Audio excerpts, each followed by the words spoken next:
Okay. I think this is functioning.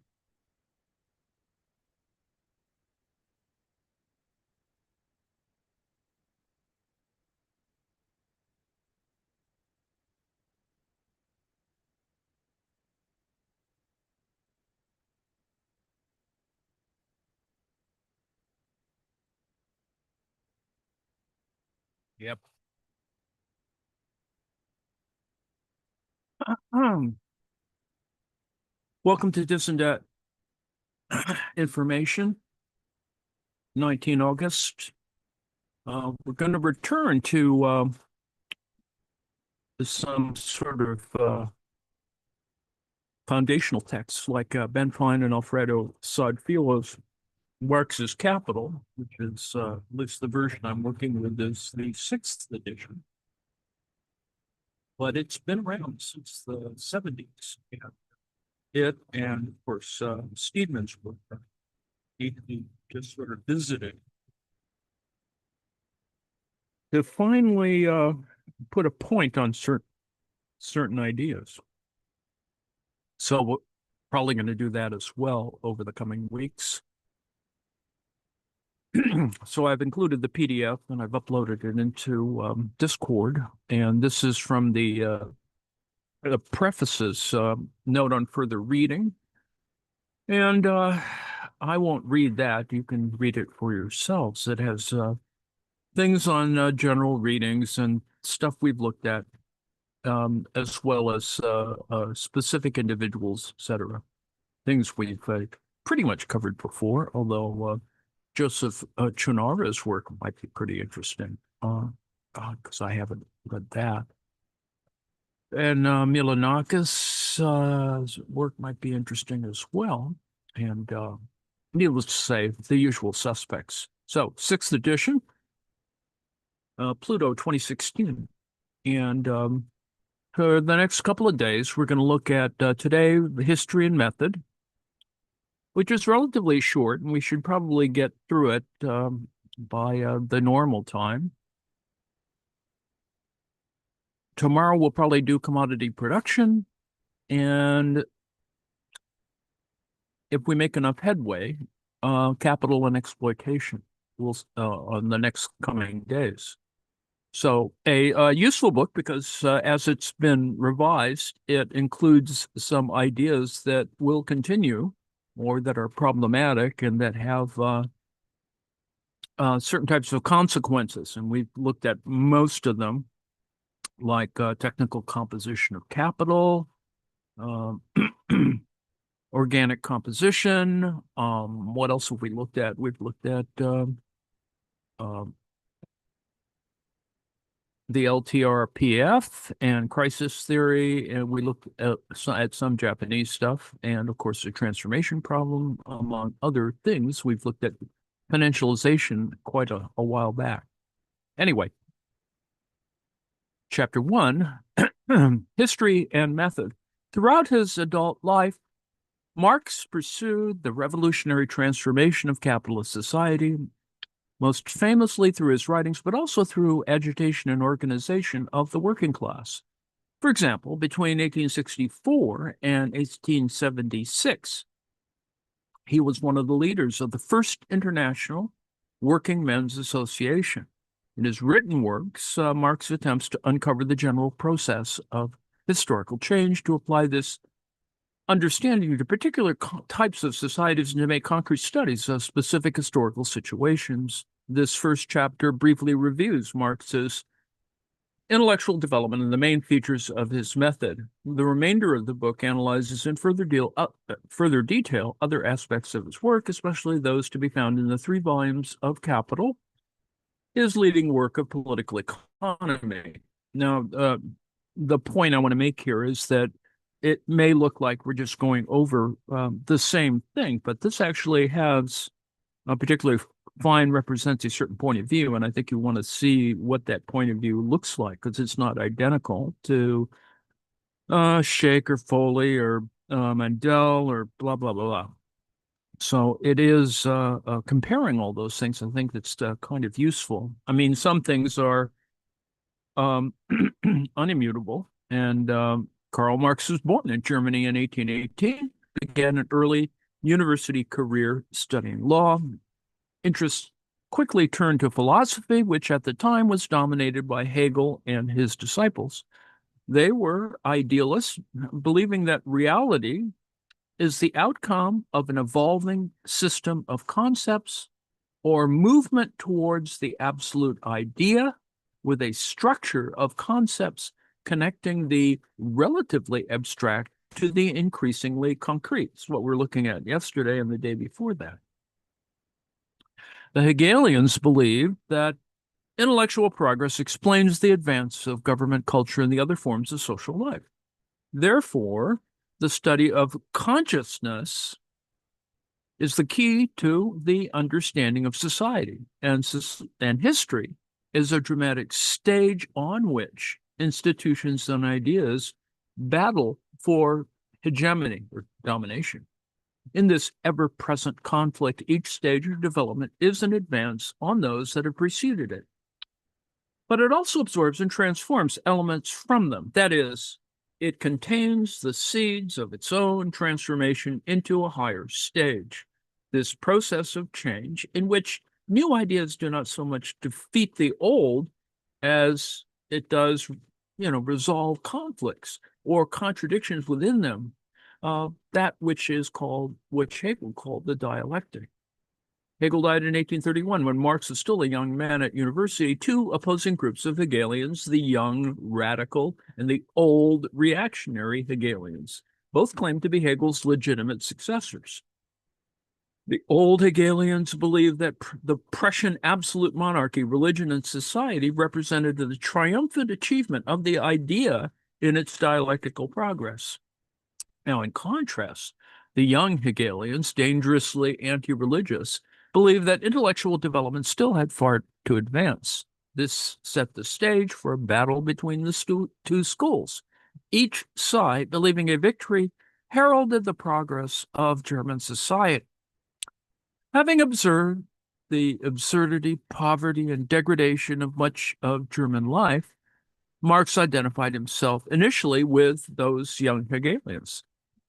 However, his sympathy for the young Hegelians was extremely short-lived, largely through the influence of Feuerbach, who was a materialist. Now, this does not mean that Feuerbach was crudely interested in his own welfare. In fact, his dissenting views cost him his academic career. He believed that far from human consciousness dominating life and existence, it was human needs that determined consciousness. In his text, The Essence of Christianity, Feuerbach mounted a simple but brilliant polemic against religion. Humans needed God because religion satisfied an emotional need. To satisfy this need, humans had projected their best qualities onto a God figure, worshiping what they had imaginatively created in thought to such an extent that God had assumed an independent existence in human consciousness. Now, to regain their humanity, people need to replace the love of God with love for each other. It's a lot there. Marx was immediately struck by this insight. Initially, he criticized Feuerbach for seeing people as individuals struggling to fulfill a given quote-unquote human nature, rather than as social beings. However, he soon moved beyond Feuerbach's materialist philosophy to all dominant ideas prevailing in society, beyond religion to ideology and people's conception of society as a whole. Second, he extended Feuerbach's ideas to history. Feuerbach's analysis had been entirely ahistorical and non-dialectical. Humans satisfy an emotional need through religion, but the origin and nature of that need remain unexplained and unchanging, whether satisfied by God or otherwise. Marx sees the solution to this problem in material conditions. Human consciousness is crucial in Marx's thought, but it can only be understood in relation to historical, social, and material circumstances.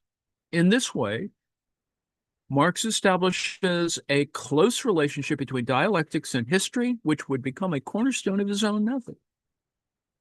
Consciousness is primarily determined by material conditions, but these themselves evolve dialectically through human history.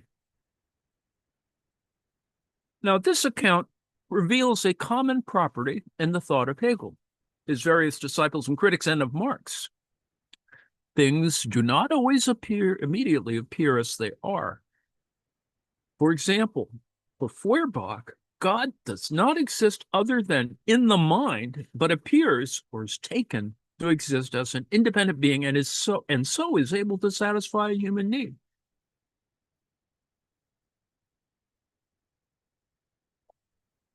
Under capitalism, a free labor market conceals exploitation.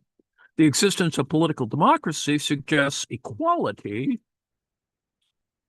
rather than the reality of political institutions that support the reproduction of privilege and power.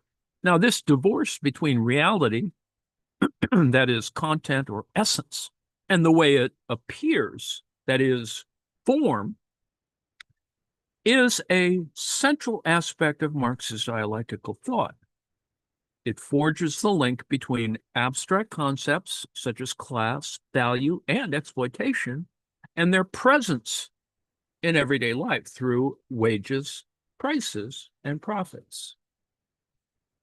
The task that Marx sets himself primarily for capitalism is to trace the connection and the contradictions between the abstract and the concrete. He recognizes this as extremely demanding since, in his own words, in the 1872 preface to the French edition of Capital, there is no royal road to science. The project involves adopting an appropriate method, a judicious starting point in choice of the abstract concepts, that is the starting point for the analysis, and a careful unfolding of the historical and logical content of each new concept in order to reveal the relationship between the way things are and the way they appear to be.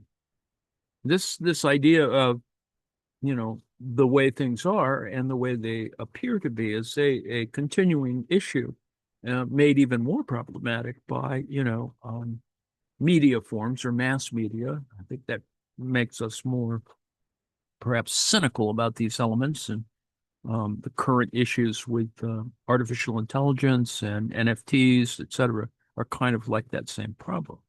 Significantly, as will be clear from Marx's discussion of commodity fetishism in Chapter 2, appearances are not necessarily simply false or illusory, as, for example, in religious beliefs in the existence of God, the ontological existence of God. We cannot wish away wages, profits, and prices, even when we have recognized them to be the form in which capitalism organizes exploitation, just as we cannot wish away the powers of the monarch or priest when we become a Republican or atheist, respectively. 4, in the case of wages, prices, and profits, the appearances are part and parcel of reality itself, both representing and concealing more fundamental aspects of capitalism that an appropriate dialectics is designed to reveal. Now, how do we unravel this complexity? In contrast with his extensive writings on political economy, history, anthropology, current affairs, and much else, Marx never wrote a detailed essay on his own method. This is an important issue because we have all these, and the reason why I go through all these different things is because there are differences, however small or large or subtle or gross, that are part of trying to define, at least for oneself in the 21st century, Marx's methodology, mainly because it's not an absolute thing, but rather in gaining a better perspective on it. That is, it's been addressed by an incredible number of folks, that once you get to the, a reasonable point, you can begin to see how they all connect. This is because Marx's work is primarily a critique of capitalism and its apologists, in which methodology plays an essential but supporting role, and is invariably submerged within the argument itself. This suggests that Marx's method cannot be summarized into a set of universal rules. That is, specific applications of his materialist dialectics must be developed in order to address each problem. Now, the best known example of the application of Marx's method is his critical examination of capitalism in the book Capital, in the volumes Capital. In this work, Marx's approach has 5 important broad features. Now, these will be certainly added to and refined, often implicitly, throughout the text below, as indeed they were in the corpus of Marx's own writings. Let me break here for a moment and say, this is the whole point, is that Marx changes his mind or modifies his position on a variety of things, alienation, estrangement, of the labor theory of value, whether he was going to ally himself enough or whether his critique was sufficient for certain people, like in terms of critiquing Smith's position, as opposed to or in counter-distinction to Ricardo's, for example. So, 5 important broad features. First, social phenomena and processes exist and can be understood only in their historical context. Trans-historical generalizations, supposedly valid everywhere and for all time, are normally either invalid or vacuous or both.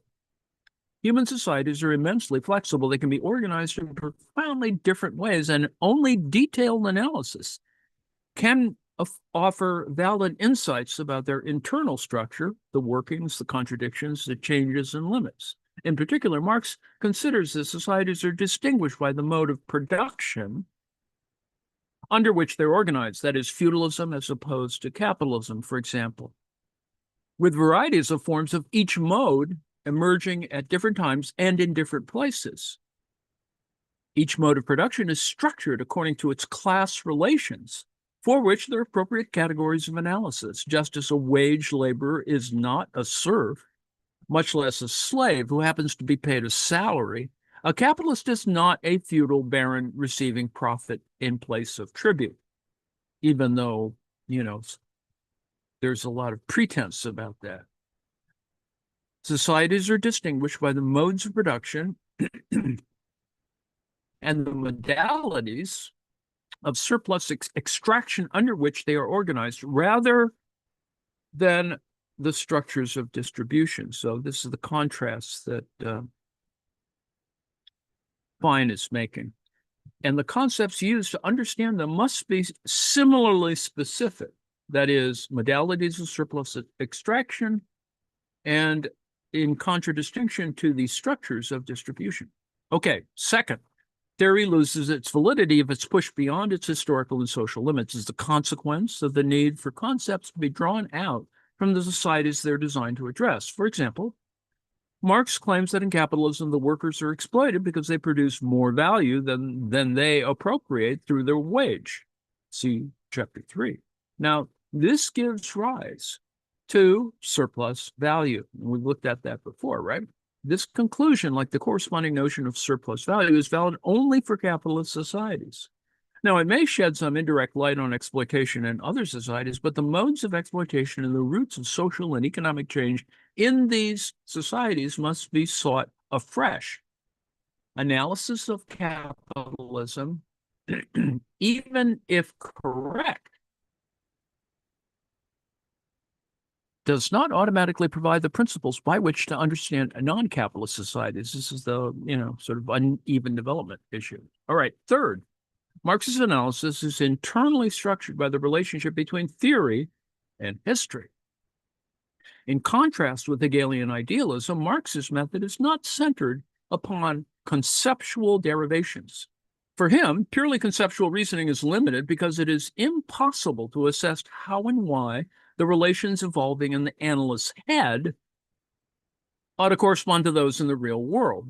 More generally, idealism errs because it seeks to explain reality primarily through conceptual advance, even though reality exists historically and materially outside of the thinking head, right? So there's this kind of demarcation between what goes on in the mind as opposed to what is going on in reality.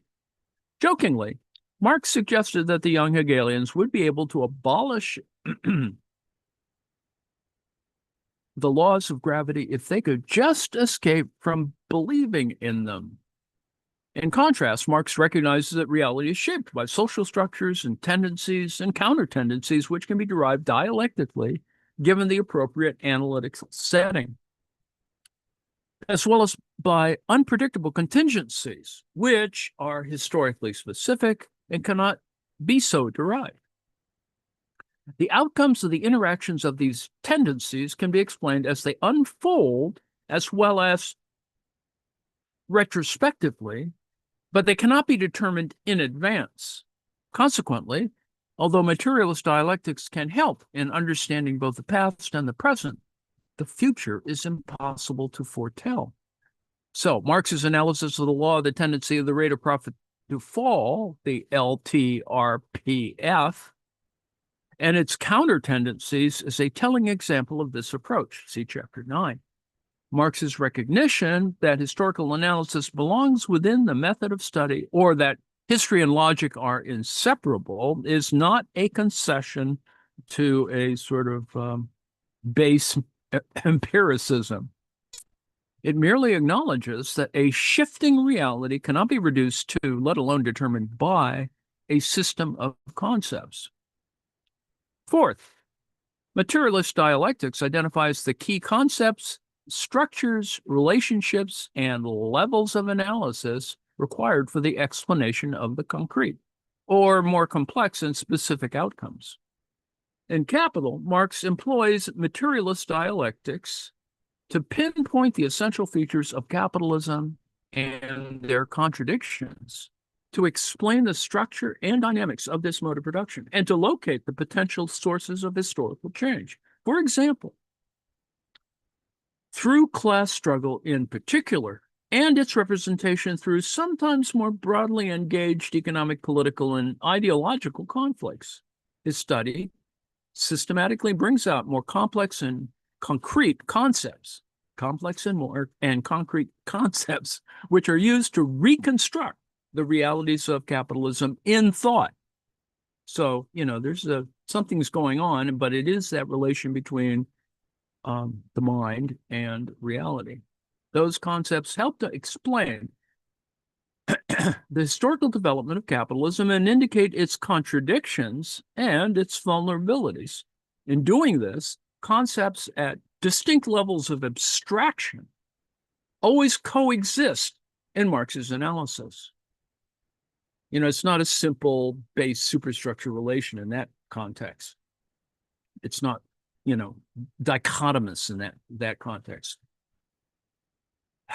Theoretical progress includes the introduction of new concepts, the refinement and reproduction of the existing concepts at greater levels of concreteness and complexity, and the introduction of historical evidence in order to provide a richer and more determinate account of reality. Now, finally, Marx's method, number 5, Marx's method focuses upon historical change. In the Communist Manifesto, the preface to the contribution to the critique of political economy, and the introduction to the Grundrisse, we just looked at that, Marx famously summarizes his account of the relationship between structures of production, social, especially class relations, and historical change. Marx's views have sometimes been interpreted mechanically, as if the supposedly unilinear development of technology unproblematically guides historical change, in which case social change is narrowly determined by the development of production. This interpretation of Marx is invalid, and yet, it persists. So, you sort of need to, put an asterisk here. There are complex relationships between technology, society, and history, and other factors, but in ways that are invariably influenced by the mode of social organization and specifically by class relations and class struggles. For example, under capitalism, technological development is primarily driven by the profit imperative across all commercial activity.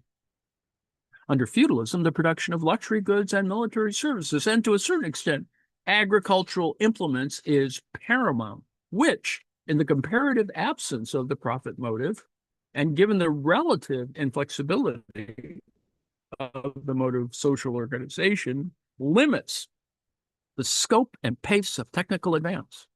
In contrast, Marx argues that in socialist, that is, communist societies, technological development would seek to eliminate repetitive, physically demanding, unsafe, and unhealthy tasks, reduce overall labor time, satisfy basic needs, and develop human potential.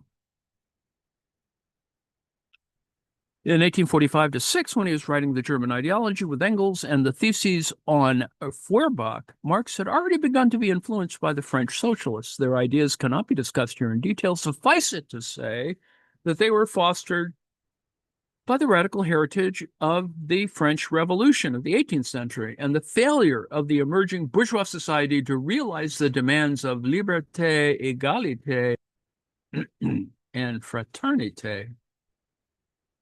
The French socialists were also deeply involved in class politics, and many believed in the necessity and possibility of revolutionary seizure of power by the workers. Marx's synthesis between German philosophy and French socialism would have remained incomplete without his critique of British political economy, which he studied later, especially during his long exile in London from 1849 until his death in 1883. Given his conceptions of philosophy and history explained above, it was natural for Marx to turn his attention to economics in order to understand contemporary capitalist society and identify its strengths and limitations and its potential for transformation into communism.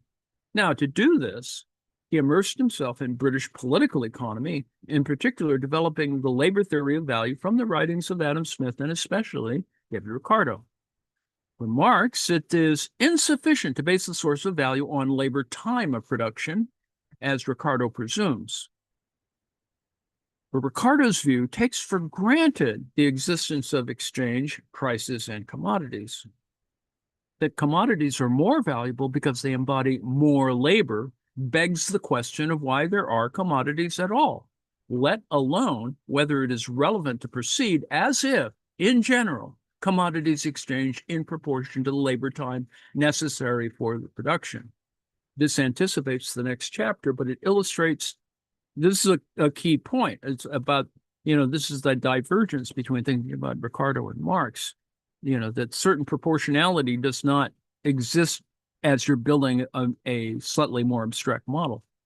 This anticipates the next chapter, but it illustrates a key feature of Marx's method and a common criticism by Marx of other writers. Marx finds other economists not only wrong in content, but also inadequate in intent.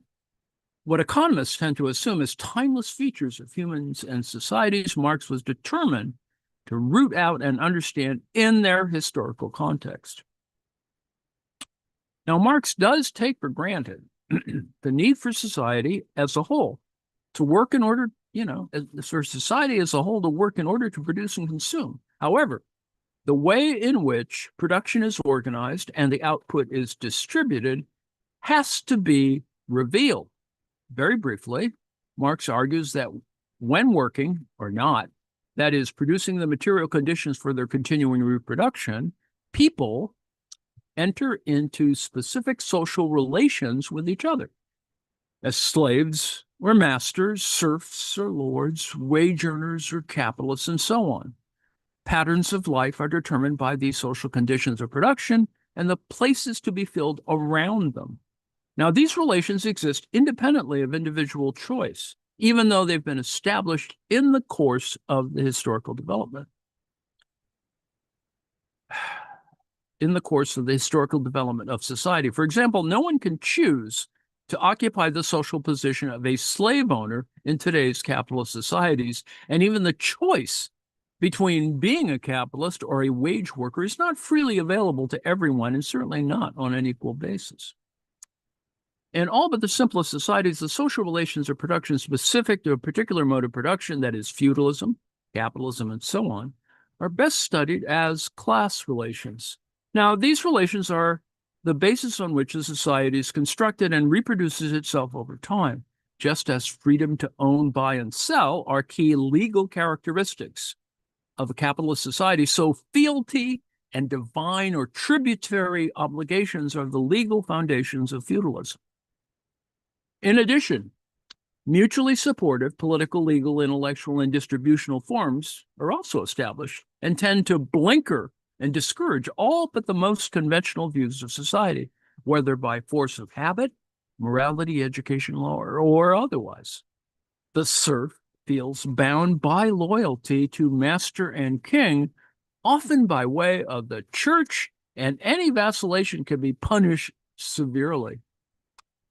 The wage earner has both freedom and compulsion to sell labor power. There can be struggle for higher wages, but this does not question the wage system or the legal and institutional framework supporting it, ranging from collective bargaining to social security and credit systems, and so on. Now, in contrast, probing into the nature of capitalism is frowned upon by the authorities, the media, law, and other dominant voices in society, whereas individual dissent is often tolerated.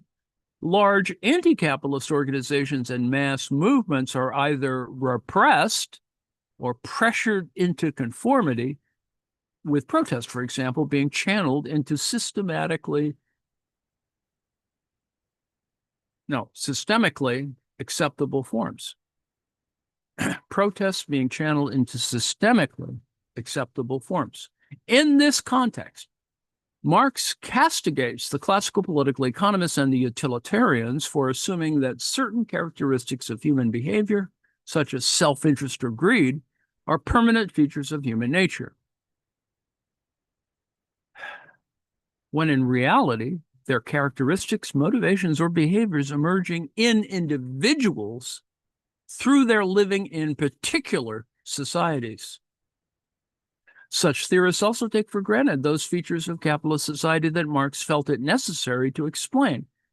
The monopoly of the means of production, that is, raw materials, machinery, factory buildings, and so on, by a small minority, the wage employment of the majority, the distribution of the products by monetary exchange, and remuneration involving the economic categories of prices, profits, interest, rent, wages, fees, and transfer.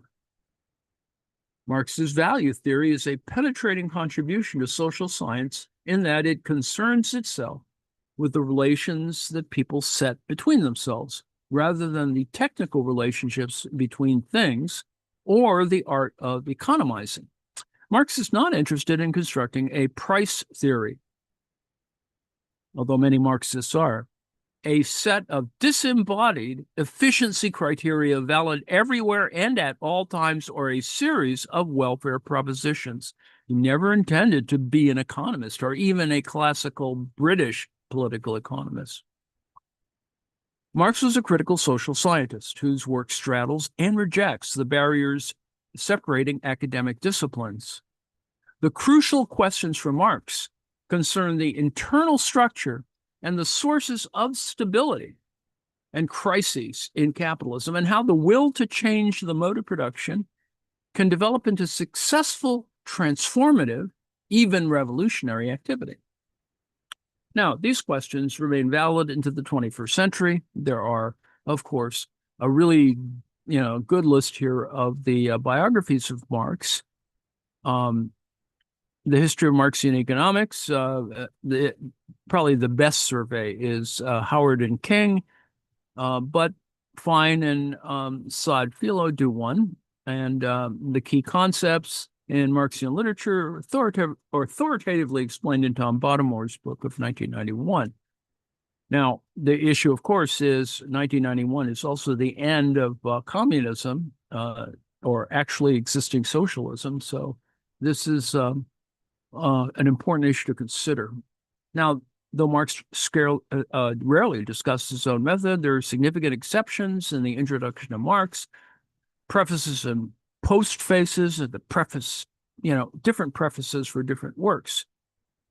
Now, subsequent literature and controversy has more than made up for Marx's own apparent neglect. Almost every aspect of his method has been subject to close scrutiny and differing interpretations from supporters and critics alike. Our presentation here that has been Fine and Fine&Saad-Filho, is embarrassingly simple and superficial in breadth and depth. And, there are bigger versions of this that should be consulted elsewhere, but this is probably a good overall assembly of those things if you've forgotten about certain kinds of issues. Others have examined in considerable detail the role of class, modes of production, dialectics, history, the influence of other thinkers, and so on in Marx's analysis. Chris Arthur has written extensively on Marx's method. See also the essays in Brown, Fleetwood, and Roberts, Kalinikos, Foley, Fred Mosley, Roman Radalski, the big major texts. There's mechanistic interpretations of Marx suggesting rigid causal determination between, for example, class relations and economic and other factors. And Ellen Meekson's Wood, Michael Leibowitz, and Blackledge, Paul Blackledge's book, do that. The historical roots of Marxian political economy are reviewed by Dimitris Milonakis and Ben Fine in 2009, etc. So what to sort of preview where we get to in chapter 3, it's quite possible you'll note CMC, right?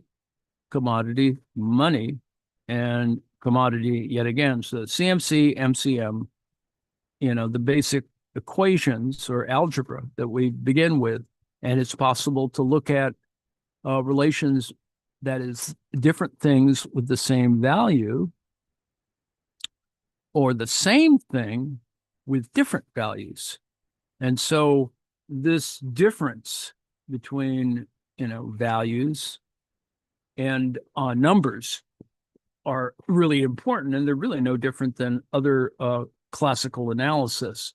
The difference that Marx brings to it is to consider issues of value, which is a further level of abstraction.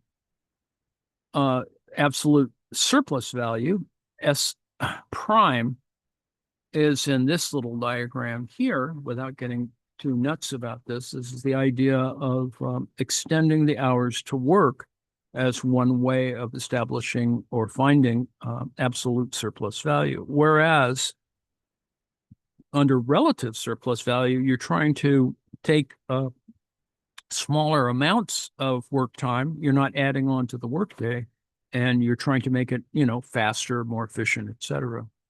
And one of the underlying assumptions is that technical change facilitates this, and trade-offs between capital goods, machinery, or the replacement by or substitution with humans. So that's seen as a function of technical change, and it talks about the relation of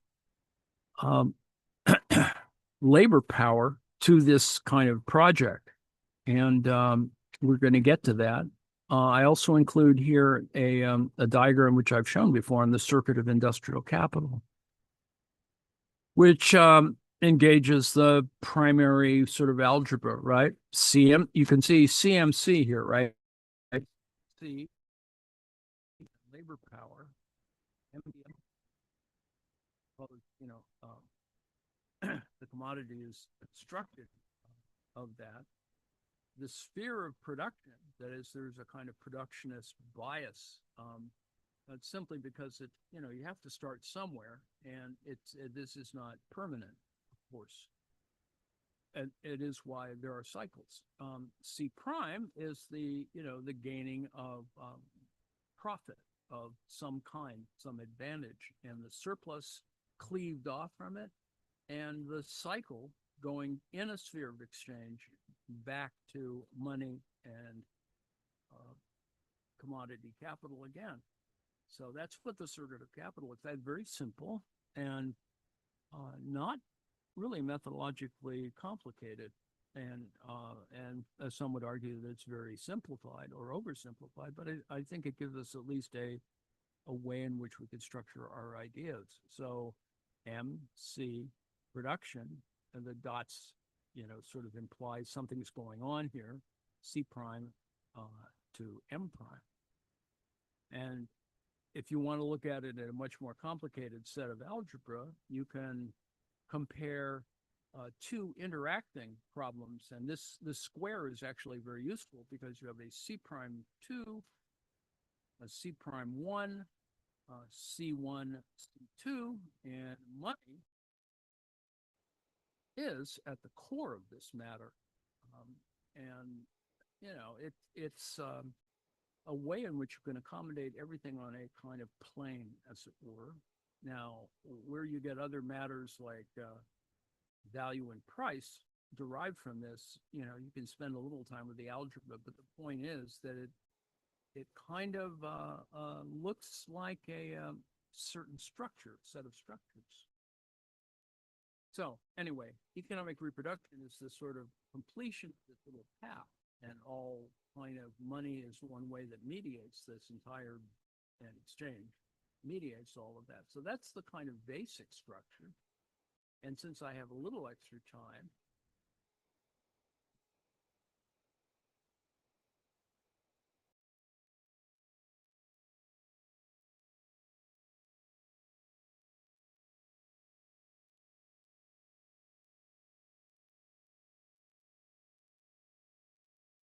we'll look at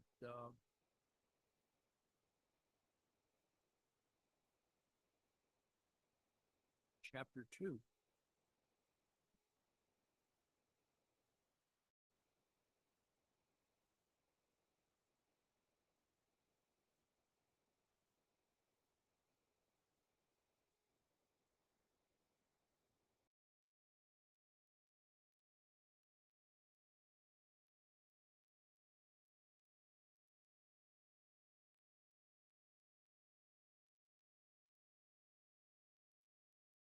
Hang in here.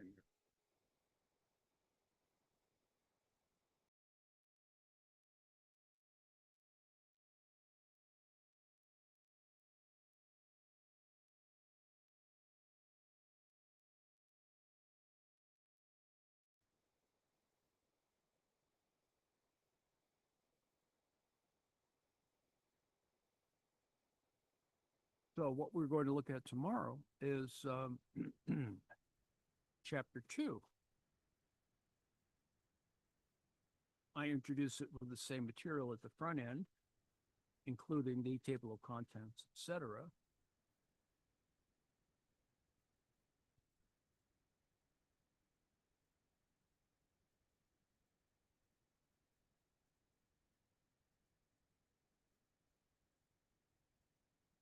Chapter 2 is commodity production. You can see how, you know, it's not so hard to read, and I hope that you'll take time to read it because most of its positions are, I think, easy to assimilate. Marx is renowned for his commitment to what is taken to be the labor theory of value. Many different aspects of his analysis of value and capitalism have been subjects of fierce controversy, both amongst those who are for and those who are against Marx, and something that is closely related but distinct over differing interpretations of what he really meant. Commentators disagree about what Marx is saying, as well as about whether it's correct or not. As a result, there are various interpretations of the labor theory of value, many of which are foisted upon Marx out of ignorance, a wish to dismiss him, or perversely in seeking to defend him. Further, it's often possible to trace disputes over Marx's political economy back to differences over his value theory. Rightly or wrongly, two issues have been fundamental in these continuing debates. Has Marx unduly privileged labor in some way by adopting the labor theory of value? And how well does the labor theory of value serve as a theory of prices? You see, this is the fundamental issue. And lines have been drawn, etc. The purpose of this chapter is to embark upon an analytical journey that's carried forward before the remainder of the book. We asked various questions of the labor theory of value, ones that are close to the method and content of Marx's work. For him, the labor theory of value cannot be proved correct by some conceptual wizardry or through technical or algebraic acrobatics. Rather, Marx's value theory aims to reproduce in thought, remember, this is a thought problem, at increasing levels of complexity, right, abstraction, the key economic relations, processes, and structures prevailing in capitalist society. See chapter 1, that's what we just looked at. It is against this test that his value theory and interpretations of it should be judged. Now, while Marx's value theory is simple beginnings, which are the focus for this chapter 2, it becomes richer and more complicated as it gradually unfolds in order to confront, explain, and incorporate the complexities of capitalism itself. Now, it'll be shown in later chapters that these complexities do not negate Marx's value theory. Instead, they confirm its internal consistency and explanatory power, but within limits that need to be acknowledged in order to avoid reductionism, the notion that everything can be explained by the theory of value. This is a matter of incorporating more material that is historically specific in order to proceed further. This is the question that Sheikh is dealing with, that is to bring in the empirical proof for most of the algebra, etc., to test it against the theory so that you can't be accused of a kind of reductionism. So, the labor theory of value in analyzing a mode of production such as capitalism, Marx's starting point is always production. How do capitalists decide the material conditions of their own reproduction? Now, in any society, production creates use values, that is to say, useful things, such as food, clothing, houses, as well as immaterial objects like education or educational services, health services, other personal services, all of which are more or less necessary for the continuing existence of society. Thus, the division of labor and the production of use values can be taken for granted as features of human organization since our origin as a species. But who produces what and how and with what implications for the economy and society are crucial questions across the social sciences. Different disciplines and ideologies have given different answers ranging from natural order and religious tradition through the pursuit of self-interest to the idea of necessity as the mother of invention. Mainstream, that is orthodox or neoclassical economics in particular, has taken the need for consumption and the human capacity to make choices as justifying a universal approach or method in which economics is the science concerned with the allocation of scarce resources to meet insatiable needs. Now, from this viewpoint, the economy may be organized through the market, the state, the household, or through slavery. These are just details as opposed to the financial and the fundamental duality between scarcity and need that is the focus of mainstream economics. This scarcity assumption, it's an assumption, it's a premise. Now, you can say that, there are more or less things, relative history, etc. That's sort of a given in some ways. So anyway, the focus of mainstream economics, and which provides the yardstick with which to measure the relative efficiency of the alternative ways of organizing society and its component parts, such as firms, the family, or government. Now, by contrast from Marx, so distinguishing one economy from another, as well as revealing differences within an economy. This involves not only the property and distributional relations that define the modes of production and who owns what and why, but also ownership is organized and gives rise to forms of control of labor and its products, as well as other aspects of social organization. Thus, for example, a crucial feature of capitalism is that it is a highly developed system of commodity production. But what is the significance of commodities? Following Adam Smith, Marx distinguishes use value from exchange value within each commodity. Their usefulness, which cannot be quantified in general, from the ability to exchange with other commodities, which can be quantified. Every commodity has a use value or ability to satisfy human needs, without which it could not be sold and therefore would not be produced for sale. But not every use value is a commodity.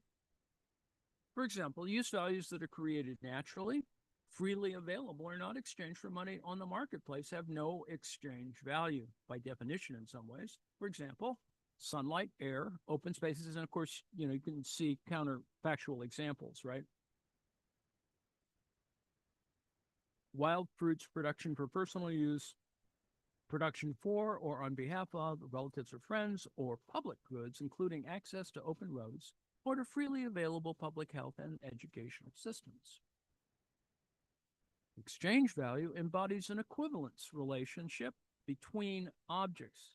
This relationship has to satisfy certain properties that become familiar to us in daily life, especially in the marketplace and in commercial calculation. For example, if X exchanges for Y, which can be represented as X tilde Y, then in general, 2X tilde 2Y. If, in addition, U tilde V, then UNX tilde VNY, and so on, simple mathematical stuff.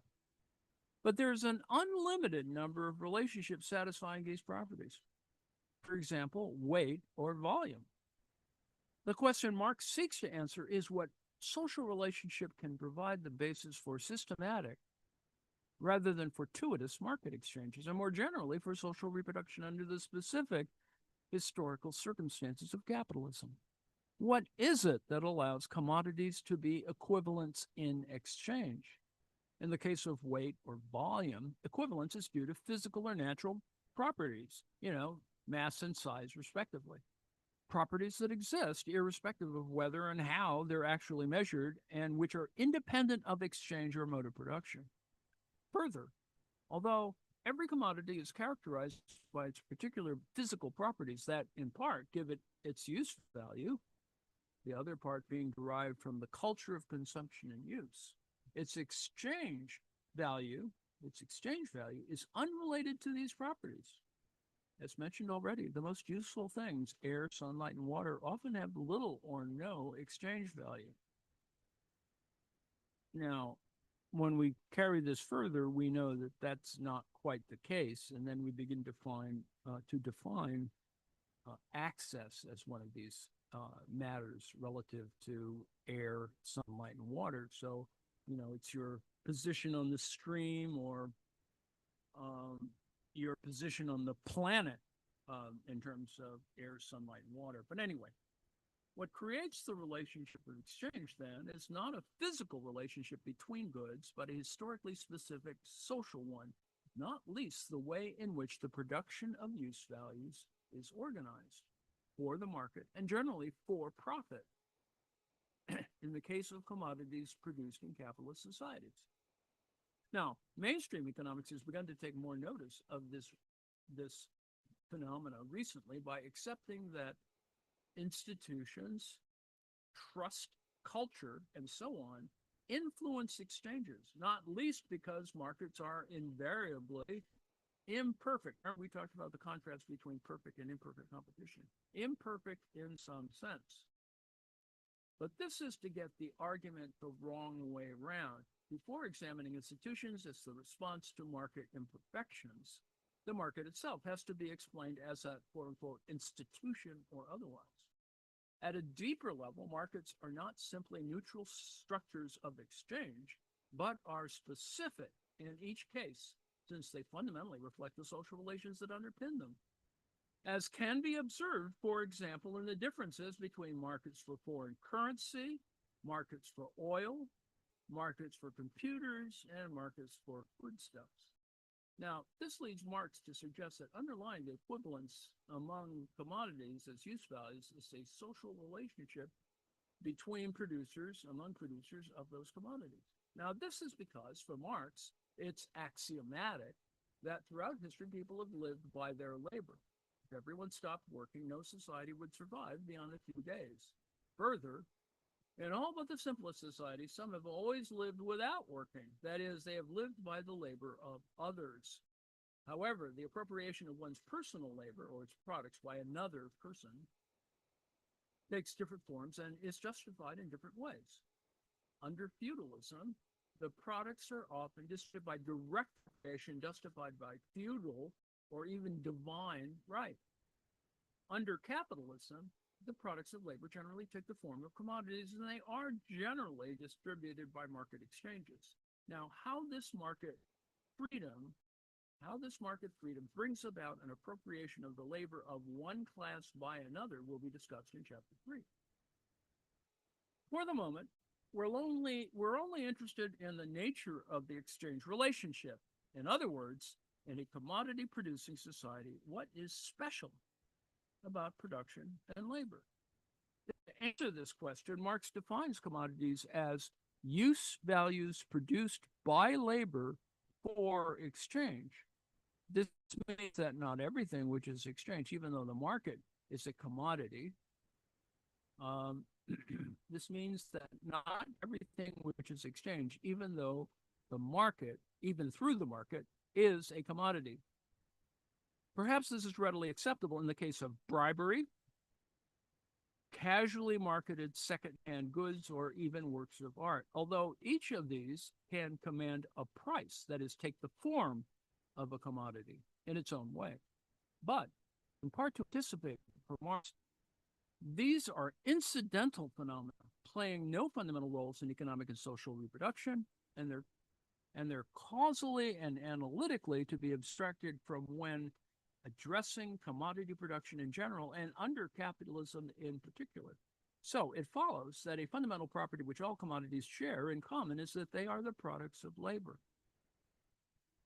This property draws upon the fundamental insight that societies cannot live and profits cannot arise through exchange alone, but instead that systematic exchange must be grounded within a specific mode of production in order to sustain itself and society. By the same token, in commodity society, concrete labors, that is, producing specific use values, are not performed casually, but as part of an intricate social division of labor, which connects them with one another through the market, that is, through the exchange of their products for money. This is a qualitative and impersonal social relationship. For example, we generally buy commodities without knowing anything about who's produced them and how, or even what's in the box. For commodity production requires a division of labor within and across different workplaces where different labors are contributed, brought together and measured against one another, albeit indirectly, through the market.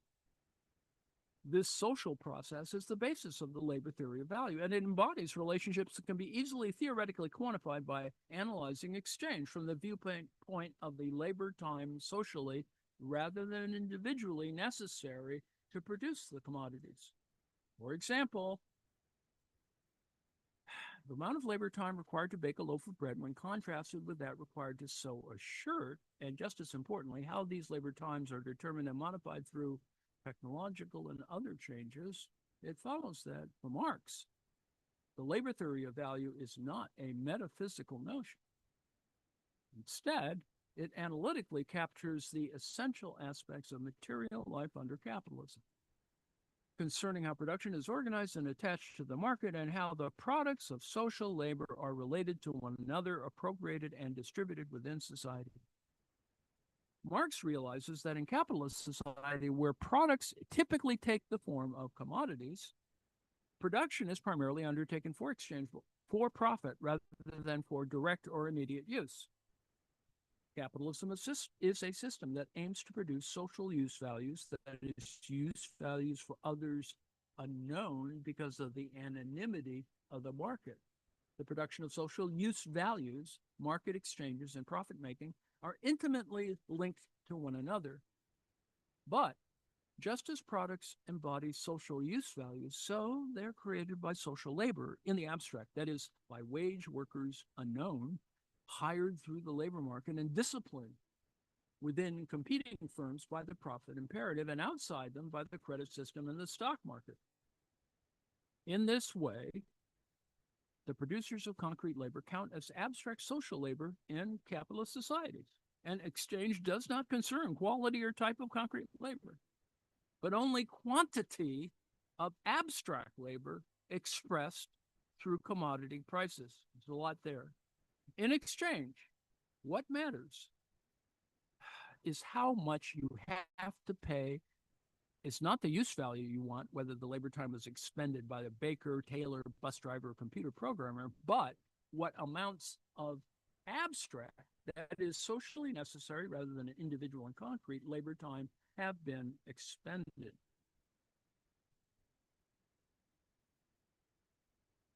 Yeah, you'll make those kind of assumptions, for example, in trying to gauge the difference between something that is, for example, made in an artisanal way, handmade, or by machine, and what is the basis of making those comparisons. Now, this is not to suggest that commodities must exchange at their values.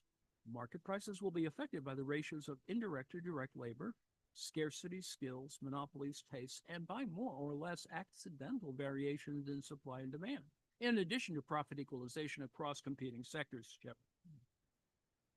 These contingent influences have been the primary objects of study of orthodox economists since the neoclassical marginalist revolution of the 1870s, with little advance being made on Adam Smith's ideas of the 1770s, except through increasing mathematical sophistication.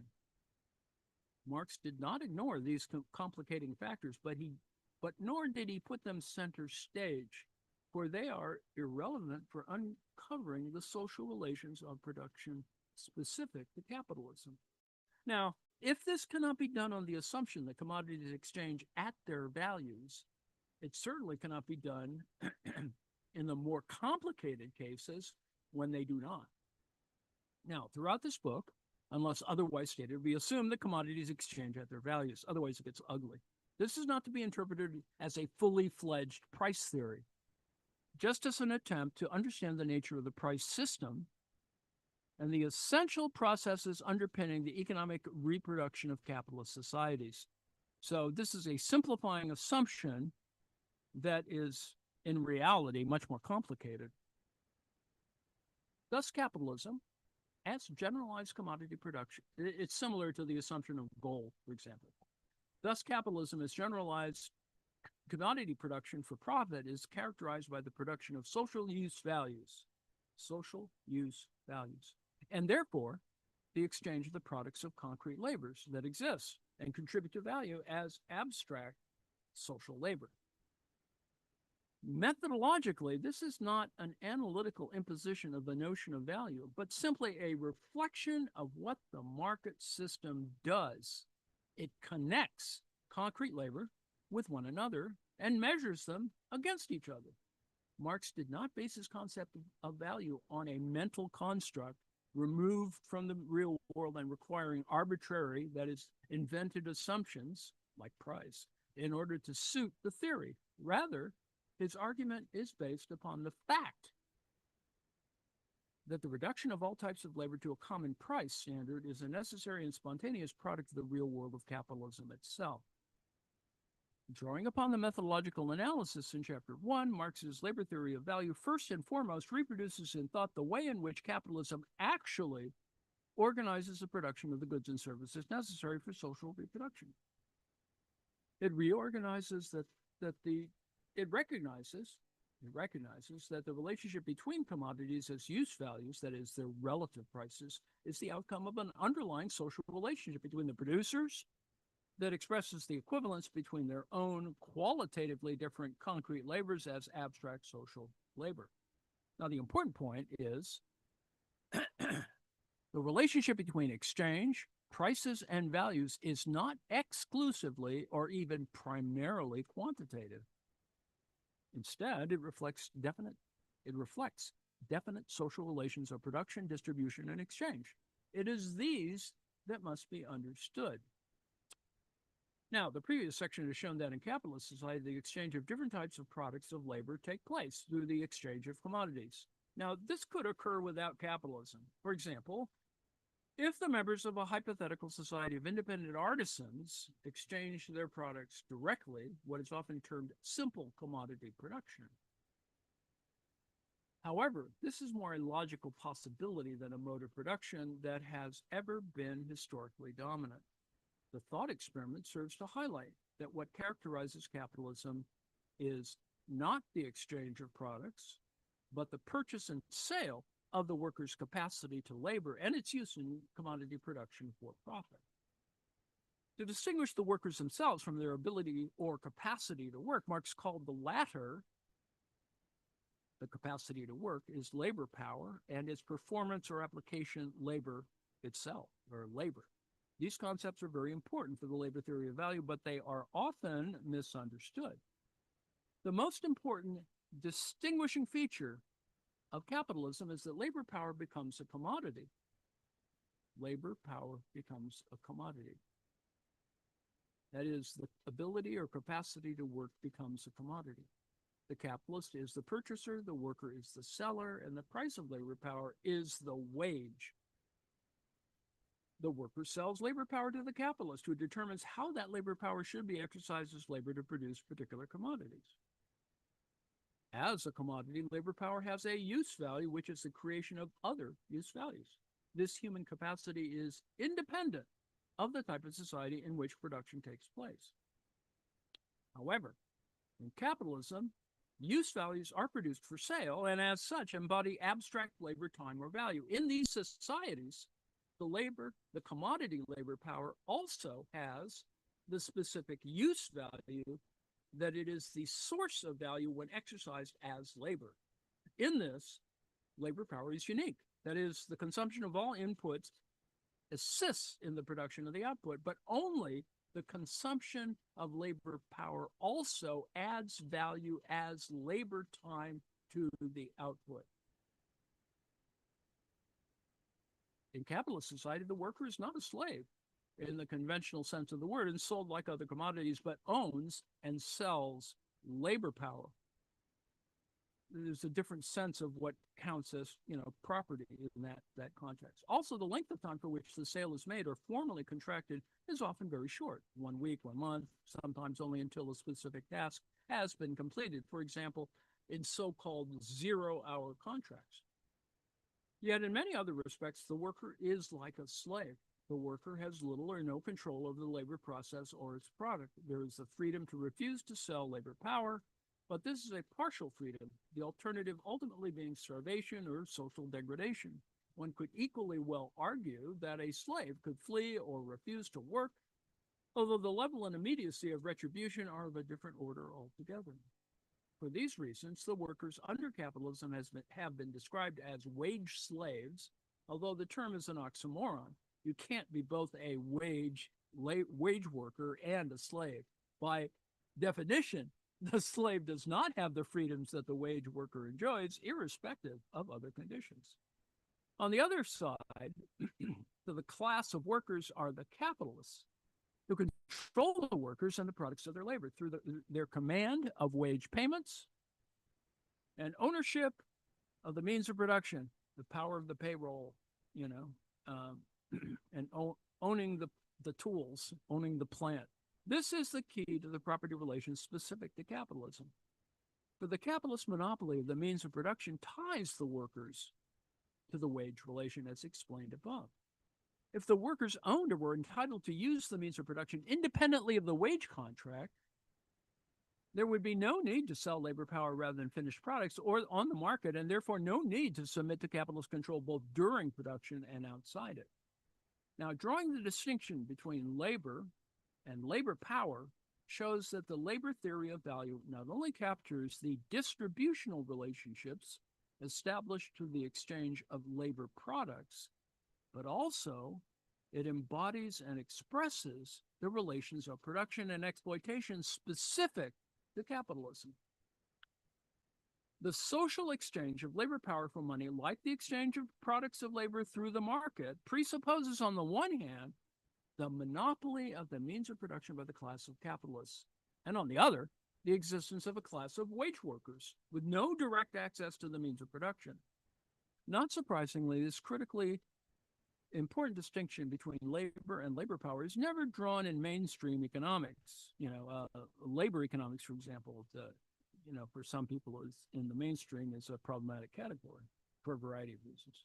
With its neutral terminology of factor inputs, including labor, and outputs. The mainstream terminology suggests that the labor and capital inputs contribute in the same way to the production process, so much so that the workers are conceptualized as human capital. A guy got a Nobel Prize for that, and thereby reduced to the status of physical inputs, as is capital itself, rather than being seen as arising from historically specific class relations. Marx perceives that the exchange of produced use values reflects the exchange of produced use values. It reflects the social organization of labor that has produced these commodities. But to many of Marx's contemporary economists, and to nearly all subsequent ones, the relationship between workers and the products of their labor remains merely a relationship between things of the type X loaves of bread equals one shirt, or one worker week is worth so much of a standard of living that is the wage bundle. Thus, while capitalism organizes production in definite social relationships between capitalists and workers, these relationships are expressed and appear in part as relationships between things. These social relations are further mystified when money enters into consideration and everything is analyzed in terms of price. Marx calls such a perspective on the capitalist world the fetishism of commodities. It is most apparent in modern economics, where, as has been shown above, even labor power is treated as an input or factor like any other. Factor rewards are seen first and foremost as being due to the physical properties of the inputs, as if profit, interest, or rent were directly produced by machinery, money, or land, rather than by people existing together in particular relationships and societies.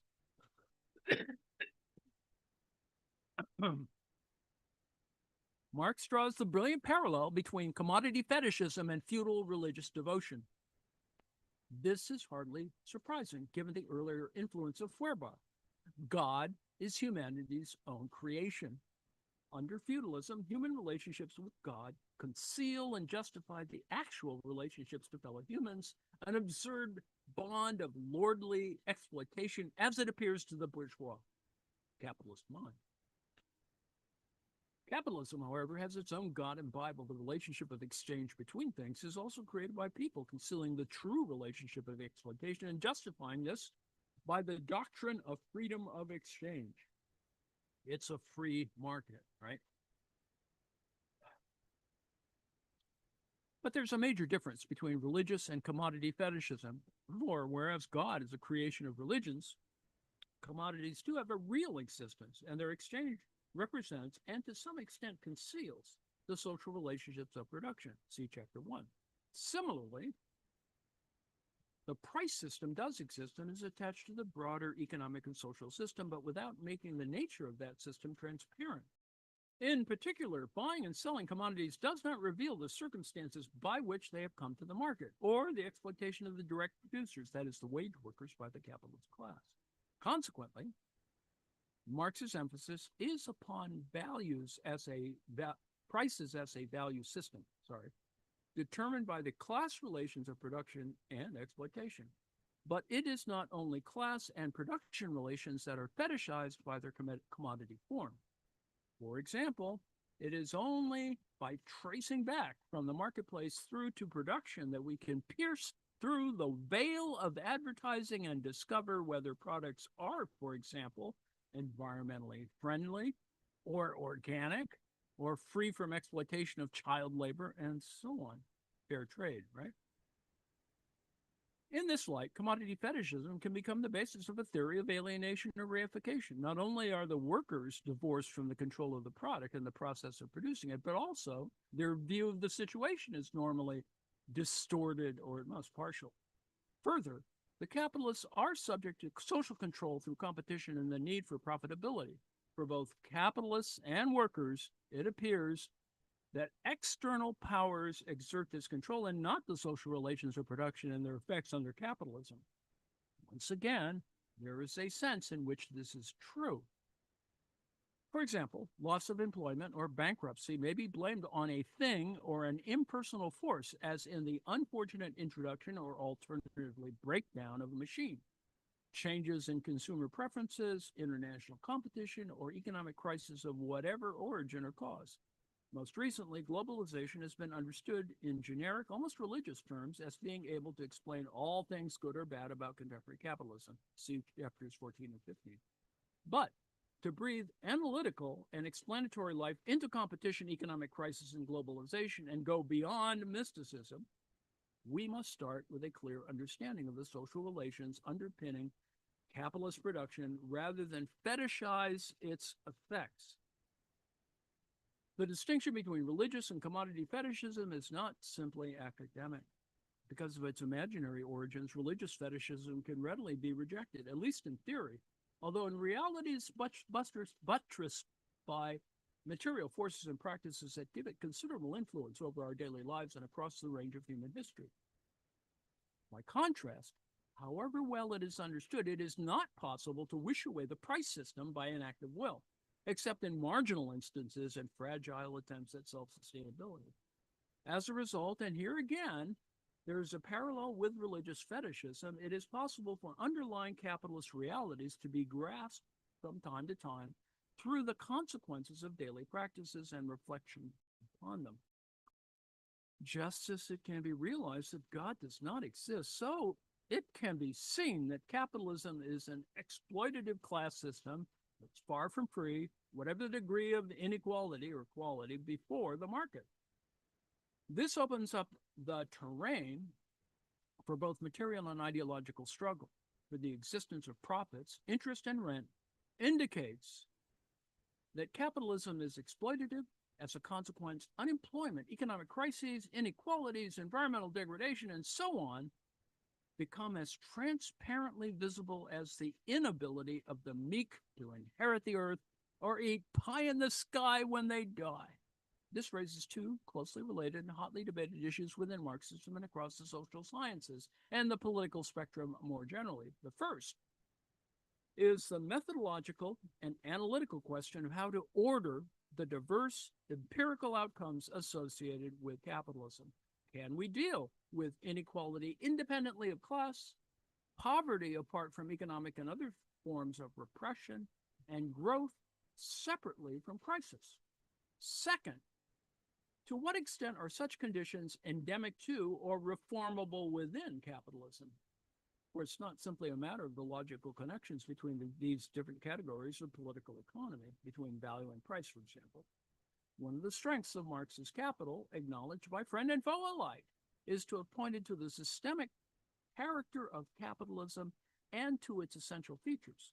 By the same token, Marxism's antipathy to reformism, other than as part of a broader strategy for socialism, is based on reformism's inevitable limitations within an accommodation to the confines imposed by capitalism. Around these issues, there remains much room for dispute over method, theory, and the politics of reform in debate both within and against Marxism. Such perspectives shed light on Marx's own intellectual development, for his mature concept of commodity fetishism forges a link with earlier work in the Economic and Philosophical Manuscripts of 1844. Here, while breaking with Hegelian idealism and adopting a materialist philosophy, he developed a theory of alienation. This concentrated on the individual's relationship to physical and mental activity and to fellow beings and on consciousness of these processes. In the book Capital, after extensive economic study, Marx is able to make explicit the coercive forces exerted by capitalist society on the individual. These can be the compulsion of profitability and wage labor, or the more subtle distortions by which these forces are justified ideologically. For example, abstinence, right?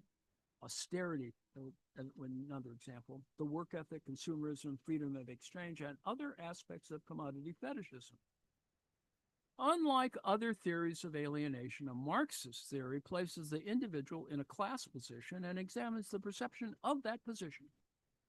Each is not seen in the first instance as a powerless individual in an unexplained system of irrationality, impersonality, inequality, authoritarianism, bureaucracy, or whatever.